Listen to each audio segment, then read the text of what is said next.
एक ही गुरु के दो शिष्य हैं, सुदामा और कृष्ण, संदीपनी उपाध्याय इनके गुरु जी।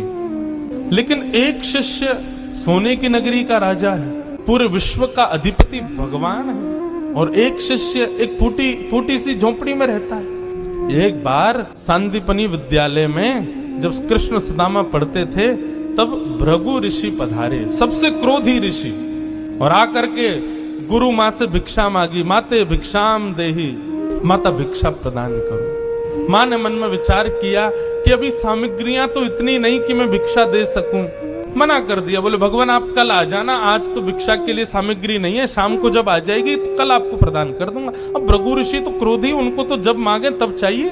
नेत्र बंद करके उन्होंने ध्यान लगा करके देखा, क्या इतनी बड़े गुरुकुल की रसोई में कुछ भी नहीं है। तभी उन्होंने पाया कि वन जाने वाले बालकों के लिए पोटली में मैया ने चने रख रखे हैं, कि जो बालक वन में जाएंगे पुष्प तोड़ के लाएंगे, लकड़ी तोड़ के लाएंगे, वो चने खा लेंगे वन में जाएंगे तो, उनके लिए चने रखे थे।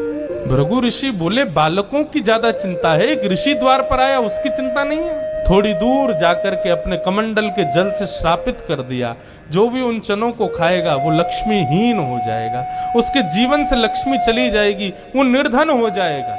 जिस समय भृगु ऋषि श्राप दे रहे थे, सुदामा जी वहीं एक वृक्ष के पीछे बैठ करके कुछ पुष्प तोड़ रहे थे। जैसे ही श्राप दिया, सुदामा जी पहले तो चाहते थे कि मैं जाकर के ये संकेत कर दूं कि भाई उन चनों को मत खाना, उनको श्राप लगा है। लेकिन तभी गुरुकुल जाते समय देखा कि सामने से अपने दोनों कमर पर पोटलियां बांध करके कृष्ण चले आ रहे हैं। सुदामा जी बोले लाला कहां जा रहे हो? बोले आज तोकू और मोकू वन में जावे की सेवा मिली है, मोए और तोए वन से पुष्प और तुलसी तोड़ के लानी है, लकड़ी तोड़ के लानी है। चल देख, गुरु मैया ने वन में खावे के काजे चना भी दिए, दोनों प्रेम से पाएंगे और प्रेम से वहां से बढ़िया सब कछु लेके आएंगे। आज बालकन में हमारो नंबर आया हो वन में जावे को। सुदामा जी की नजर पोटलियों पर पड़ी, बोले कन्हैया कहीं खा नहीं ले, फेंक देंगे तो कहीं अंकुरित होके वृक्ष बन गए, कोई भी खाएगा तो लक्ष्मीहीन हो जाएगा, मेरो कन्हैया खा लेगो तो लक्ष्मीहीन है जाएगो।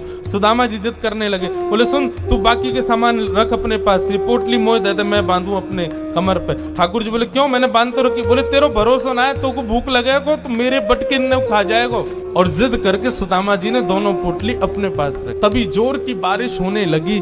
बारिश के कारण ठाकुर जी तो एक वृक्ष के नीचे जाकर के खड़े हो गए। अरे आजा सुदामा यहीं खड़ो है जा, बहुत वर्षा है रही है। पर सुदामा जी एक बगल में एक और विशाल वृक्ष था, उसके ऊपर चढ़ गए, डाल पर जाकर के बैठ गए। सुदामा जी बोले यही सही समय है, और पोटलियां खोल करके सुदामा जी खाने